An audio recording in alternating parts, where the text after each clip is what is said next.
আল্লাহ, আমি একটা সুযোগ চাই, শুধু একটা। প্লিজ দয়া করে আমাকে আরেকটা আবার সুযোগ দিন, আমি এবার ভালো হয়ে যাব। আল্লাহ, আমি সত্যি বলছি, আমাকে ফিরিয়ে দিন।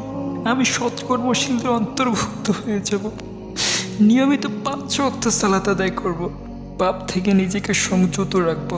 আল্লাহ প্লিজ, শুধু 2 মিনিটের জন্য হলেও আমাকে পাঠান, আমি যেন সুস্থ অবস্থায় মৃত্যুবরণ করতে পারি। কি ভাবছেন সেদিন আপনাকে যেতে দেওয়া হবে?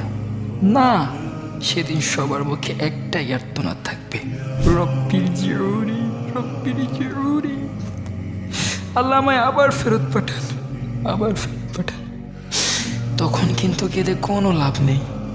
তাহলে জীবিত থাকা অবস্থায় কাঁদো, সিজদায় পড়ে অঝরে কাঁদো, দেখবে তোমার চোখের পানি সেই পিশাচ জাহান্নামের আগুন নিভিয়ে দিয়েছে। ওকে, আল্লাহ হাফেজ। ভিডিওটি ভালো লাগলে বেশি বেশি শেয়ার অ্যান্ড কপলিং করে দেবেন। আর আমাদের ভিডিওগুলি ইউটিউব, ফেসবুক, ইনস্টাগ্রাম যে কোনো প্ল্যাটফর্মে পেতে ভিজিট করবেন দ্য পাওয়ার অফ ইন্টেলিজেন্ট।